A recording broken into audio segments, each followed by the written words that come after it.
오늘은 사무엘상 25장 1절에서 17절까지 말씀입니다. 우리가 하나님의 말씀을 듣는 통로는 다양합니다. 그 중에 하나님의 말씀을 듣는 통로의 가장 큰 비중은 아마 예배를 통해서 하나님 주시는 말씀일 것입니다. 우리가 다양하게 하나님 말씀을 듣지만 특별히 하나님께서 공동체를 세우시고 그 예배를 통해서 주시는 말씀이 우리가 하나님 말씀을 듣는 가장 큰 통로가 된다는 거죠. 그래서 매주 하나님 앞에 나와서 우리가 하나님께서 세우신 공동체가 함께 하나님을 예배하고 또 강단에서 흐르는 말씀을 통해 하나님의 뜻이 이렇구나, 또 하나님께서 우리를 향한 뜻이 이런 것이구나. 그래서 강단 사역은 사실 참 중요하고 또 말씀을 전하는 목회자를 위해 그래서 우리가 많이 기도해야 되는 것이고, 또 매주 예배 시간, 또 이렇게 새벽 예배 때 아니면 금요 기도회 때 강단에서 하나님의 말씀이 우리에게 들려진다. 이것이 가장 큰 통로가 될 것입니다. 하지만 우리가 말씀을 듣는 통로는 이것만 있는 것은 아니죠. 오늘 본문 말씀이 우리에게 그것을 사실 알려주고 있습니다. 오늘 본문을 통해 우리는 좀 구조를 통해 말씀을 좀 보려고 하는데요. 오늘 본문의 내용을 보면 하나님의 말씀을 듣는 통로는 그것만 있는 것이 아니라 우리의 삶에 다양한 또 듣는 통로가 있음을 보여줍니다. 자, 오늘 본문의 사건은 우리가 너무나 잘 아는 내용입니다. 나발과 다윗 사이에 일어난 사건인데요. 나발은 어떤 사람인가? 오늘 본문 2절에 보니까 마온의 한 사람이 있는데, 이게 마온 사람이라는 거죠. 그런데 이 사람이 생업이 갈멜에 있어요. 이 갈멜에서 양과 염소를 친 것 같습니다. 그런데 그 양과 염소의 떼가 수천 마리예요. 양이 3,000마리고 염소가 1,000마리다. 심히 부유했다라고 말하고 있습니다. 자, 갈멜에서 이렇게 많은 양떼와 소떼를 치는 엄청나게 부유한 사람이 마침 이제 양털을 깎고 있었다라고 2절에 말씀하고 있어요. 양털을 깎는 시기는 이스라엘 백성들에게는 추수 수확을 하는 시기와 같이 잔치가 열리는 때입니다. 곡식을 거두는 것과 마찬가지로 양털을 깎고 그것을 거두면서 잔치를 벌여요. 그래서 많은 사람들과 함께 그 기쁨을 나누는 것이 이 양털을 깎는 시기예요. 자, 그렇게 2절에 보니까 양털을 깎고 있으니 얼마나 기쁜 일입니까? 그리고 주변 사람들과 그 기쁨을 나누는 때이기 때문에 다윗도 이 소식을 듣고 사람들을 보낸 거예요. 사람들을 왜 보냈는가? 그동안 이 갈멜에서 이들이 양을 칠 때 곁에서 이들의 담이 되어주고 도와줘서 그들에게 어려움이 없도록 늘 살펴주었기 때문에 당연히 그냥도 잔치에 이웃을 부르는데 이렇게 도움을 준 사람이니 마땅히 함께 기쁨을 나눌 거라고 생각해서 사람을 보낸 거예요. 자, 그렇게 해서 사람을 보내서 제일 먼저 무엇을 말하게 합니까? 6절에 보니까 그 부하게 사는 자에게 이르기를 너는 평강하라, 내 집도 평강하라, 내 수의 모든 것도 평강하라. 이야기를 왜 할까요? 그 가정에, 그 집에 평강이 있었음을 이들이 빌고 있고 또 그런 도움을 주고 있다는 것을 알려주기 위함이에요. 그래서 7절, 8절에 보면 너희가 어떻게 평강을 얻고 은혜를 입었는지를 기억하게 상기시켜 주는 것입니다. 자, 이러한 이야기를 들었을 때 나발이 그가 평상시에 지혜로운 사람이라면 또 하나님의 은혜를 입은 것을 나눌 수 있는 사람이라면 당연히 그는 생각했겠죠. 그동안 우리에게 좋은 도움이 되어 주어서 또 방패막이가 되어 주어서 오늘 성경의 본문으로 하자면 우리의 이 담이 되어 주어서 우리에게 큰 힘이 되었습니다 라고 하며 그 기쁨을 나눌 만한데 이 9절 이하에 보면 나발이 뭐라고 말합니까? 10절에 나발이 다윗의 사원들에게 대답해 이르되 다윗은 누구며 이새의 아들은 누구냐? 요즘에 각기 주인에게서 억지로 떠나는 종이 많도다.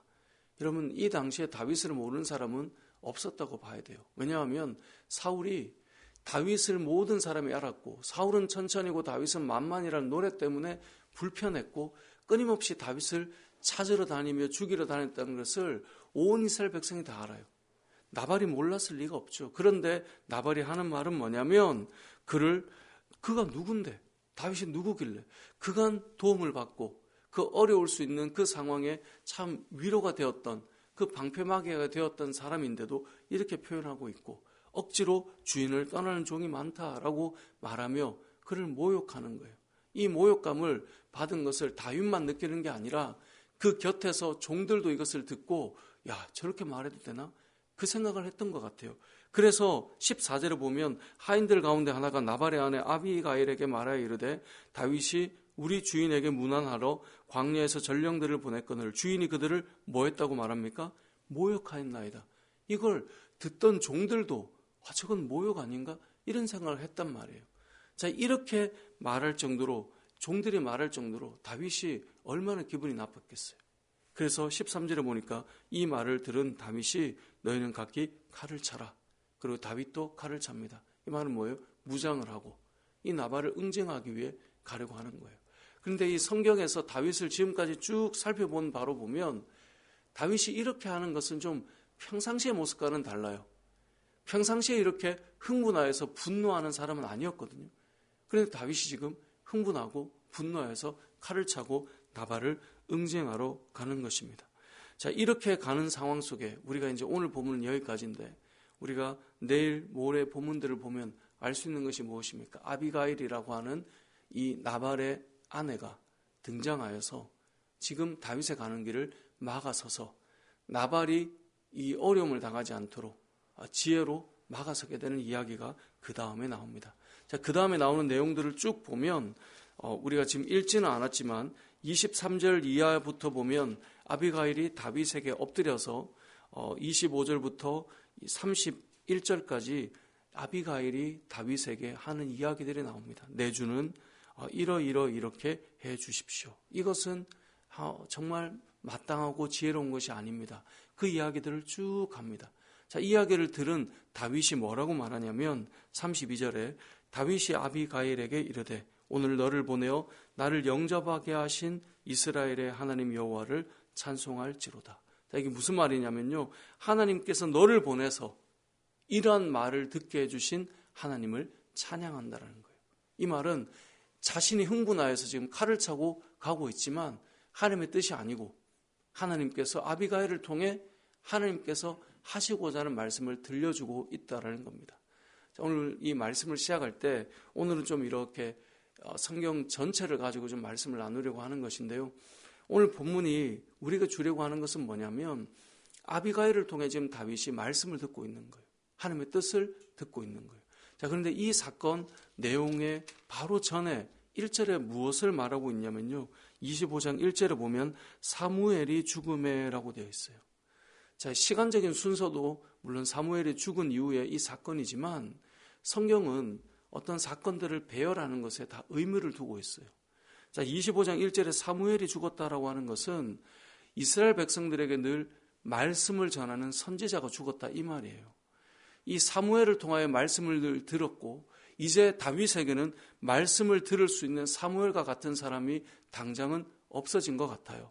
그런데 오늘 본문을 보면 사무엘이 죽고 다윗도 지금 일어나 바란 광야로 내려갔지만 오늘 누구를 통해 하나님의 말씀을 듣고 있어요? 아비가일을 통해 하나님의 말씀을 듣고 있다는 거예요. 우리가 일반적으로 생각하면 하나님께서는 선지자를 보내세요. 사무엘을 보내셨고 또 다른 선지자들을 보내서 다윗에게 말씀하세요. 그게 말씀을 듣는 기본적인 일반적인 통로예요. 하지만 사무엘이 죽었다고 해서 말씀이 끝나는 것이 아니고 사무엘이 아닐지라도 하나님께서는 말씀하고 있는 거예요. 누구를 통해서요? 지금은 아비가일을 통해서 말씀하고 있다는 것입니다. 이 사실을 통해 우리가 기억할 것이 있습니다. 우리가 하나님의 말씀을 듣는 통로가 다양하게 있습니다. 그런데 특별히 우리는 하나님 앞에 예배하며 공동체가 말씀을 듣는 자리에서 하나님의 말씀을 늘 듣게 됩니다. 그래서 매주 예배 때 듣는 말씀이 사실 너무나 중요하고요. 매주 강단에서 매일 새벽에서 흐르는 말씀이 너무나 중요해요. 그래서 늘 기도하는 거예요. 그런데 오늘 본문을 보면 말씀을 듣는 통로는 그것뿐만 아니라 하나님께서 보내시는 아비가일과 같은 사람들을 통해 우리는 하나님의 말씀을 또한 듣게 된다는 것입니다. 오늘 저와 여러분이 이 새벽에 이 말씀을 통해 하나님의 뜻을 분별하지만 오늘 우리가 살아가면서 내 앞에서 누군가를 통하여 하나님의 뜻이 우리에게 들려지게 된다는 사실을 기억해야 되는 거예요. 이 다윗은 늘 하나님의 음성에 귀 기울이는 사람이었어요. 그래서 선지자들의 말씀을 들었고 하나님의 율법의 말씀을 즐겨 읽는 사람이었어요. 하지만 그는 그에게 찾아온 사람들을 통해서도 하나님의 음성을 들을 수 있는 사람이었다는 거예요. 오늘 하루를 우리가 살아가면서 오늘 본문에는 아비가일과 같은 사람을 우리도 만날 수 있다는 것을 우리에게 알려주고 있는 것입니다. 오늘 이 새벽에 듣는 말씀과 달리 또 다르게 살아가면서 여러분이 평상시와 다르게 흥분할 때가 있단 말이에요. 우리가 평상시와 다르게 화가 많이 날 때도 있고요. 우리가 평상시와 다르게 어떤 결정들을 할 때가 있단 말이죠. 그런데 그러한 때에 하나님께서는 아비가일을 보내서 우리에게 또 필요한 음성을 듣게 하시는 거예요. 그래서 내가 이렇게 해야 되는데, 내가 이렇게 가야 되는데, 내가 이렇게 섰어야 되는데 내가 왜 이랬을까?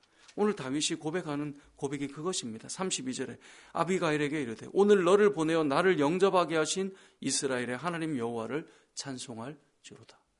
여러분, 오늘 하루 살면서 여러분에게 하나님께서 보내시는 사람이 있어요. 그 사람이 꼭 교회 공동체 어떤 사람이 아닐 수도 있어요. 그런데 그 사람을 통해 우리의 가는 길이 멈춰야 된다는 사실을 깨닫게 할 때가 있다는 것입니다. 그것이 바로 하나님의 말씀이고, 그때 우리가 생각하는 겁니다. 하나님께서 저 사람을 통해 나에게 말씀하시는구나. 저도 하루하루를 살면서 우리가 믿음의 공동체 안에서 성도들과의 대화를 많이 나누지만 때로는 이 상가 안에서 어떤 한 사람을 통해서, 때로는 믿지 않는 이 공동체 밖에 있는 사람을 보내서 그냥 툭 만났는데 그 말씀을 들려주시는 거예요. 왜 이 이야기를 듣게 했을까? 왜 이 말씀을 하시는 걸까? 여러분, 하나님께서는 우리에게 다양하게 말씀을 듣게 하시는 통로가 있다는 사실을 기억해야 합니다. 평상시와 다르게 저와 여러분이 흥분했을 때, 평상시와 다르게 우리가 다른 결정을 내렸을 때, 평상시와 다르게 내가 하지 않아야 될 그 선택을 했을 때 우리는 교회가 아닌 또 다른 곳에서 또 다른 사람을 통해서 하나님의 음성을 들을 수 있다는 사실을 기억하시고, 그 가운데 이것이 하나님의 말씀이구나 깨달을 수 있는 분별력을 우리가 가지고 또 주의 음성을 듣고 주님께서 원하시는 그 걸음들을 또 선택하고 또 잘 돌이킬 수 있는 그런 믿음의 삶이 되시길 주님의 이름으로 축복합니다. 아멘.